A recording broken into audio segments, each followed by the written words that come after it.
اور آپ نے عرض کی یا رسول اللہ یا حبیب اللہ مجھے کوئی ایسا عمل بتا دیں کہ وہ عمل چھوٹا اور اجر اس کا زیادہ ہے. عمل کیا ہو چھوٹا ہو اور اس کا اجر کیا ہو زیادہ ہو. آقا علیہ الصلوۃ والسلام نے کیا ارشاد فرمایا کہ ایک عالم دین کی خدمت کرنا تمہیں جو ایک عالم کی خدمت کرتا ہے اللہ پاک اس کو 70 حجوں کا ثواب عطا فرماتا ہے. اب وہ میری طرح نہیں, میں تو صحیح بتا رہا ہوں, وہ ایسا عالم ہو تو تقوی والا عالم ہو, پرہیزگار عالم ہو, اور وہ ایسا عالم ہو جیسے ہمارے بزرگ علماء میں سمجھ ہیں, جیسے حضرت امام ماشاءاللہ جناب علامہ عالم صاحب ہمارے پاس پہلے تشریف ہیں آگے تشریف ہیں. تو اب آپ اسی مقام تو آج یہ کر رہا تھا حضرت عبداللہ بن مسعود رضی اللہ تعالیٰ عنہ نے عرض کی یا رسول اللہ یا حبیب اللہ عمل چھوٹا ہو اور اجر زیادہ ہو تو مجھے بتائیں کہ ایسا عمل. آقا نے فرمایا پھر ایک عالمی دین کی خدمت کر, پھر کیا ہوگا 70 حجوں کا ثواب اللہ پاک تمہیں عطا فرمائے.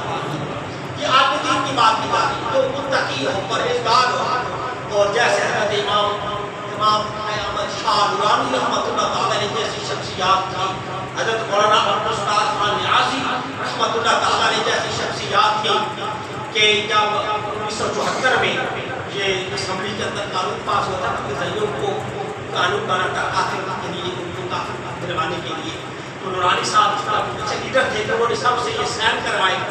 تو کچھ مرزائی آپ کے پاس آئے, 74-70 کی بات ہے, تو انہوں نے کہا 4 کروڑ روپے ہم سے دے دو, یہ بل اسمبلی کے اندر پیش نہ کرو.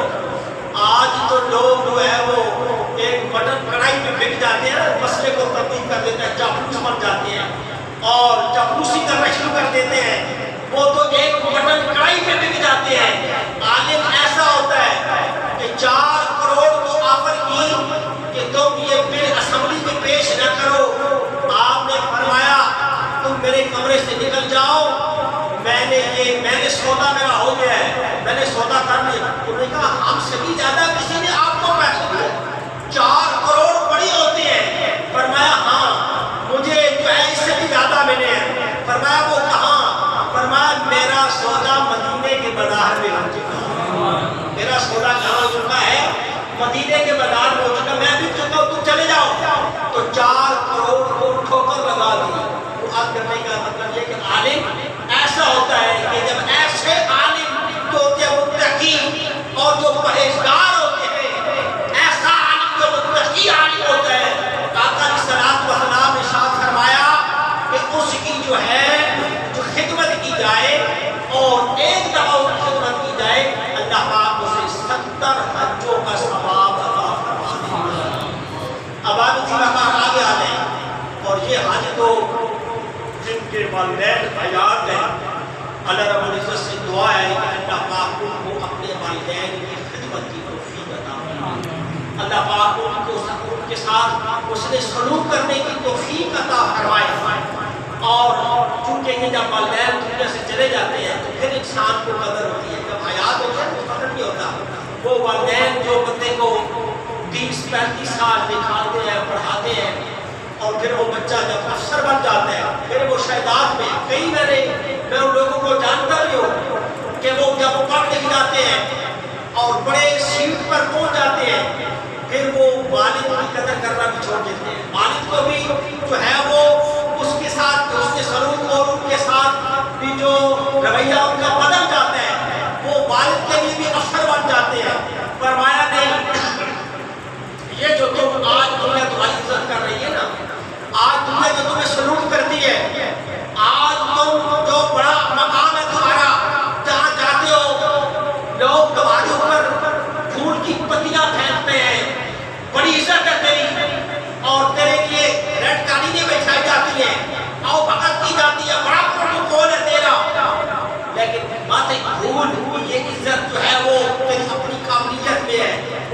گھر میں تیرا بوڑھا باپ بیٹھا ہوا ہے جو اس کو دعا کر سکتا. سمجھ آ گیا کیا درس. فرمایا آپ دیکھیں نبی پاک علیہ السلام نے ارشاد فرمایا, اور یہ حدیث بیان کرنے میں مزہ بڑا ہوتا ہے اس لیے کہ کئی دفعہ یہ حدیث بیان کی ہے, لیکن اس لیے کہ یہ اللہ کے محبوب کا کلام ہے. جتنی مرتبہ بیان کرو ہر دفعہ اس کا الگ ہی مزہ آتا ہے. حضرت عبداللہ بن عباس رضی اللہ تعالیٰ آپ اس حدیث کے راوی ہیں اور صحابہ کرام تشریف فرمائے. آقا علیہ السلام نے ارشاد فرمایا امامی ولد بار ينظر الى ولده نظرة رحمة الا كتب الله له بكل نظرة خجة مبرورة. قالوا وإن نظر كل يوم بها مرة قال نعم والله أكبر وأطيب. سبحان اللہ. یہ حدیث متن کے ساتھ پڑھی ہے, روایت میں آئی ہے, علامہ صاحب تشریف فرمائے یہ حدیث اوپر ان کی گہری نظر ہے. متن کے ساتھ یہ حدیث پڑھی ہے, روایت بھی بیان کر دی ہے, حوالہ میں دے دی ہے. ذرا پیار سے کہہ دے, اونچی آواز میں کہہ دے سبحان اللہ. فرمایا نیک اولاد, صالح اولاد خوش ہو کے اپنے والدین کا, اپنی اماں کا, اپنے ابا کا چہرہ محبت سے دیکھے. جو کہتا ہے میرے پاس 10-12 لاکھ نہیں ہے, میں کیسے حج پہ جاؤں, اور میرا ابا تو گھر میں ہے, تیری اماں تو گھر میں ہے, ہر روز صبح اٹھ کے اماں کا چہرہ دیکھ محبت سے, اپنے ابے کا چہرہ دیکھ محبت سے. آقا علیہ الصلوۃ والسلام نے ارشاد فرمایا اللہ پاک اس کو ایک مقبول حج کا ثواب عطا فرما دیتا ہے. ایک مقبول حج کا ثواب عطا فرما دیتا ہے. صحابہ نے پوچھا یا رسول اللہ یا حبیب اللہ, ہم تو ہر وقت گھر میں ہوتے ہیں کہ اگر 100 مرتبہ دیکھے تو کیا اللہ پاک ہمیں 100 حج کا ثواب عطا فرما دے گا؟ اب یہ اللہ کے محبوب کے در ہے, اللہ کے خزانے بھرے ہوئے ہیں. جب صحابہ نے پوچھا کہ یا رسول اللہ کہ اگر کیا ہم 100 مرتبہ اپنے والدین کو محبت کی نگاہ سے دیکھیں تو کیا اللہ ہمیں 100 حج کا ثواب عطا فرمائے گا؟ قالوا وإن نظر كل يوم 100 مرة قال نعم والله أكبر وأطيب. آقا نے فرمایا ہاں میرا اللہ بہت بڑا ہے اور پاک ہے. اگر کوئی نیک اولاد, صالح اولاد اپنے والدین کو محبت کی نگاہ سے 100 مرتبہ بھی دیکھے گا, اللہ پاک اس کو 100 حج کا ثواب عطا فرمائے گا. اس لیے ہمارے ذمہ آقا نے حج عام کر دیا ہے, غریبوں کے لیے, مسکینوں کے لیے حج عام کر دیا ہے, اس لیے کہ رحمت للعالمین ہے. اس لیے فرمایا حضرت ابو ہریرہ کی روایت ہے, فرمایا کہ جو کسی مومن کی مشکل دور کر دے, کسی مومن کی مشکل دور کر دے, اللہ پاک اس کو بھی حج کا ثواب عطا فرماتا ہے. یہ نہیں کہ اس کو کچھ پیسے ہیں تو وہی دے دے, بھائی کوئی بزرگ بیمار ہے, بوڑھا آدمی ہے, اسے سڑک پار کرا دو, اللہ پاک حج کا ثواب عطا فرماتا ہے. اس کو بازار سے دوائی لے لو, مارکیٹ سے اس کی دوائی لے آؤ, موٹر سائیکل پہ جا رہے ہو, بزرگ ہے کھڑا, اسے پیچھے بٹھا کے لے جاؤ, گاڑی پہ لے جاؤ, آگے سراب تک پہنچا دو, اللہ حج کا ثواب عطا فرما دے گا. تذکرۃ الاولیاء جو ہے جس سال حضرت عبداللہ بن مبارک بہت بڑے, اب جو ہے آپ محدث گزرے ہیں, بہت بڑے عالم آپ گزرے ہیں اپنے وقت کے, یہ 7-8 سال کی پہلی بات ہے کہ دمشق کے اندر ایک فوجی تھا, اس نے 30 سال سے, کتنے 30 سال سے وہ جوتے گاڑ کے نا پیسے اکٹھے کرتا ہے. جب اس کے پاس 300 درہم ہو گئے, اس نے کہا میں حج کروں گا, کعبہ جا کے دیکھوں گا, صفا و مروہ میں جا کے دیکھوں گا, حجر اسود کا جو ہے وہ اس کو جو ہے چوموں گا جا کے, اور اس طرح مقام ابراہیم پہ جا کے دخل ادا کروں گا. بڑی خواہش تھی. روضہ رسول پہ جاؤں گا, جہاں 70,000 فرشتے صبح آتے ہیں, 70,000 شام کو آتے ہیں, سلام کرتے ہیں, وہاں روضہ رسول پہ جاؤں گا. دل کے اندر ایک عشق موجے مار رہا ہے. اس وقت کافروں کی صورت میں لوگ جو ہے وہ حج پہ جایا کرتے تھے, تو 300 درہم اس نے 30 سال میں اکٹھے کیے. جس رات جانا تھا, صبح جانا تھا, رات میں سارے خارج والے گھر والے بیٹھے ہیں, سامنے کے گھر سے دیوار جن کے پڑوسی ہے, ان کی دیواریں آپس میں ملتی ہیں, اس گھر میں گوشت پکنے کی خوشبو خوشبو آ رہی ہے. گھر والوں نے کہا کہ آپ تو حج پہ چلے جائیں گے, پڑوسیوں کا بھی بڑا حق ہوتا ہے, ایسا کرے وہ سامنے ہمیں گوشت کی خوشبو آ رہی ہے, ان کو کہیں کہ ہمیں بھی تھوڑا گوشت کھلا دے, اور پڑوسیوں کا جو ہے وہ بڑا حق ہوتا ہے.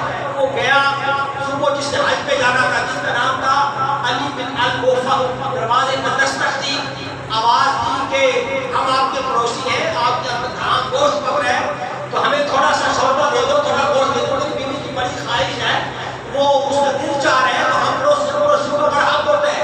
باہر ایک عورت آئی, اس نے کہا بھائی صاحب یہ جو گوشت ہم کو کھا رہے ہیں یہ ہمارے لیے حلال ہے اور آپ کے لیے جائز نہیں ہے. شریعت نے کھاد رکھی ہے کہ جب آگے بڑھنے لگے تو اب تم مردار بھی کھا سکتے ہو, نہ یہ مردار کا گوشت ہے. اب وہ حیران اور ششدر رہ گیا. اس نے کہا میں حج پہ جا رہا ہوں, پڑوسی میرا مردار کھا رہے ہیں. اس نے 300 درہم اٹھائی, بیوی سے جا کے مشورہ کیا, وہ 300 درہم اٹھا کے آج اس کے گھر میں دے دیا. حج پہ نہیں جاؤں گا.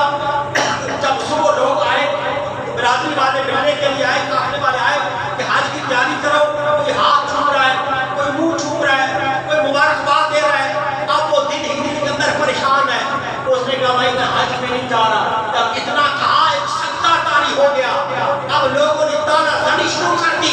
اس نے کہا کہ ویسے کہتا ہے میں آج کے رسول ہوں, 30 سال سے دولت جمع کر رہا ہوں, اتنے پیسے جمع کر لیے ہیں, تو بس خالی نماز ہی پڑھ سکتا ہے, جو مسلم پڑھی جا سکتی ہے, تو حج میں نہیں جا سکتا. ہر کوئی تانا دے رہا ہے لیکن وہ سن رہا ہے. اس لیے کہ اب آپ حاجی حج پہ چلے گئے اور وہ جو ہے دل کے اندر پریشان حال ہے کہ 30 سال سے دولت جمع کی, حج پہ جاؤں گا, لیکن دل کے اندر خوشی بھی ہے کہ میرے پڑوسی بھوکے ہیں. سارے پیسے 300 درہم ان کو دے دیے. جب حج ہو گیا, حضرت عبداللہ بن مبارک اس سال حج پہ گئے تھے. کعبہ شریف میں طواف کرنے کے بعد آپ کی آنکھ رکھ گئی, دیکھا 2 فرشتے نازل ہو گئے. فرمایا, ایک نے پوچھا کتنے لوگ اس سال حج میں آئے, کہا 6 لاکھ لوگوں نے حج کیا. تو دوسرے فرشتے نے پوچھا کتنوں کا قبول ہوا, فرمایا کسی ایک کا حج قبول نہیں ہوا. کہتے ہیں حضرت عبداللہ بن مبارک میں پریشان ہو گیا. لوگ پیسہ لگاتے ہیں اور حج کے اندر بڑی محنت ہوتی ہے اور بڑی مشقت ہوتی ہے. فرمایا اتنا پیسہ لگا کر محنت مشقت کر کے کسی ایک کا حج قبول نہیں ہوا. فرشتہ کہتا ہاں وہ دمشق کے اندر ایک موچی ہے, اس کا جس کا نام علی بن الموفق بن علی ہے, اس کے لیے اس کے حج پہ نہیں آیا, اللہ نے اس کو حج کا ثواب بھی دے دیا. اس کی وجہ سے اللہ پاک نے 6 لاکھ کا حج بھی قبول فرما دیا. حضرت عبداللہ بن مبارک وہاں سے حج کرنے کے بعد سیدھا دمشق میں آیا, اس موچی سے ملے. فرمایا بتا تیرا کیا عمل ہے. اس نے کہا کہ میرا کیا عمل ہے, 30 سال سے درہم اکٹھے کر رہا تھا, 300 درہم ہو گئے تھے. پڑوسی تھا, پتا چلا کہ وہ مردار کھا رہے ہیں, حج میں جانے کی تاریخ کی وہ ساری دولت ان کو دے دی. فرمایا اس لیے تیرا تو ذکر بڑا اعلیٰ پہ ہو رہا ہے, فرشتے بھی تیرا ذکر کر رہے ہیں. اس لیے اب آپ ذکر جس کے پاس 10-12 لاکھ ہے وہ تو حج پہ جائے گا. یہ جو حج اللہ کے محبوب نے غریبوں کے حج بھی بیان کروا دی ہے کہ 2 نفل اشراق اور 2 نفل چاش پڑھ, 2 حج اور 2 عمرے کا اللہ آپ کو ثواب عطا فرما دے گا. 2 روٹے حکم کو راضی کرا دے, اللہ پاک تجھے حج عمرے کا ثواب عطا فرما دے گا. کسی ایک عالم کی خدمت کر لے, اللہ